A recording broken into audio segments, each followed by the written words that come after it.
1924 সালে টোকিও বিশ্ববিদ্যালয়ের অধ্যাপক ইউইনো একটি আকিটা কুকুরছানা দত্তক নেন। তিনি তার নাম রাখেন হাচিকো। দিনে দিনে তাদের বন্ধন অটুট হয়ে ওঠে।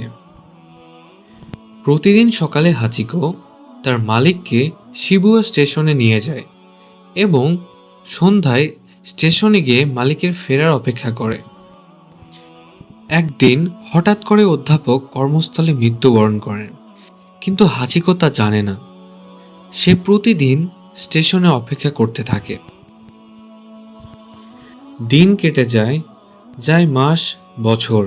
বৃষ্টি, ঠান্ডা, রোদ কিছুই থামাতে পারেনি হাচিকোকে। 9 বছর ধরে প্রতিদিন সে স্টেশনে অপেক্ষা করে তার মালিকের জন্য। জনসাধারণ হাচিকোর বিশ্বস্ততা দেখে মুগ্ধ হয়ে যায়।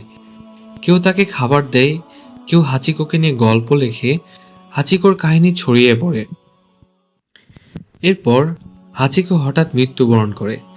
1935 সালে হাচিকোর মৃত্যুর পরে সেই স্টেশনে হাচিকোর একটি ব্রোঞ্জের মূর্তি তৈরি করা হয়।